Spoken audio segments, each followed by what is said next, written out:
இயேசுவை சிலுவையில் அறைதல். சேவகர்கள் இயேசுவை கிண்டல் செய்து அவரை சிலுவையில் அறையும்படி கொண்டு போனார்கள். அவர் சிலுவையை சுமக்க வைத்தார்கள். சேவகர்கள் இயேசுவை கபால ஸ்தலம் என்று அழைக்கப்படும் இடத்திற்கு கொண்டு போய் சிலுவையில் அவருடைய கைகளிலும் கால்களிலும் ஆணிகளால் அடித்தார்கள். இயேசு, தந்தையே, இவர்களை மன்னியும், அவர்கள் செய்கிறது என்னதென்று அவர்களுக்கு தெரியாது என்றார். மேலும் அவர்கள் சிலுவையில் இயேசுவின் தலைக்கு மேல் சிறிய பலகையில் யூதருடைய ராஜா என்று எழுதி வைத்தார்கள். பிலாத்து அப்படி எழுதும்படி சொல்லியிருந்தான். அதன் பின்பு சேவகர்கள் இயேசுவின் உடைகளுக்காக சீட்டு போட்டார்கள். அவர்கள் அப்படி செய்ததால் என் உடையின் பேரில் சீட்டு போட்டு அதை பங்கிட்டு கொண்டார்கள் என்று சொல்லப்பட்ட இறைவாக்கு நிறைவேறியது.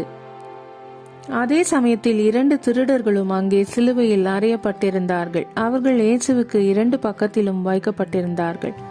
அதில் ஒரு திருடன் இயேசுவை கிண்டல் செய்தான். அதற்கு மற்றவன், கடவுள் உன்னை தண்டிப்பார் என்று உனக்கு பயம் இல்லையா? நாம் பல குற்றங்கள் செய்து தண்டிக்கப்படுகிறோம், ஆனால் இந்த மனிதன் குற்றம் எதுவும் செய்யவில்லை என்றான். பின்பு அவன் இயேசுவை பார்த்து, நீர் உம்முடைய அரசில் வரும்பொழுது என்னையும் நினைத்தருளும் என்றான். அதற்கு இயேசு, இன்றே நீ என்னோடு கூட பரலோகத்தில் இருப்பாய் என்றார். யூத தலைவர்களும் அங்கே இருந்த மக்களும், நீ கடவுளுடைய மகன் என்றால் சிலுவையிலிருந்து இறங்கி வந்து உன்னை நீயே ரட்சித்துக்கொள், அப்போது நாங்கள் உன்னை நம்புகிறோம் என்று சொல்லி இயேசுவை கிண்டல் செய்தனர். பின்பு நடுப்பகலாயிருந்தும் வானம் முழுவதும் இருள் அடைந்தது. நடுப்பகலில் இருள் சூழ்ந்து 3 மணி நேரம் அப்படியே இருந்தது.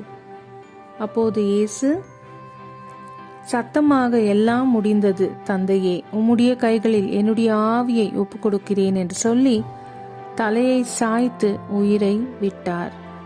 அப்போது அங்கே நிலநடுக்கம் உண்டானது. ஆலயத்தில் இருந்த திரைச்சீலை மேலிருந்து கீழ்வரைக்கும் 2ஆக கிழிந்தது.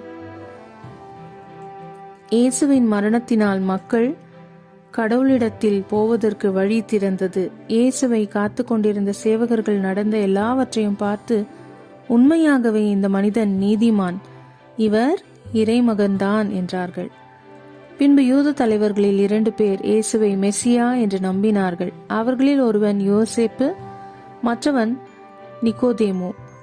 அவர்கள் இருவரும் வந்து பிலாத்துவினிடத்தில் இயேசுவின் உடலை கேட்டு வாங்கி அவர் உடலை துணியினால் சுற்றி கற்பாறையை உடைத்து செய்யப்பட்ட கல்லறையில் வைத்தார்கள்.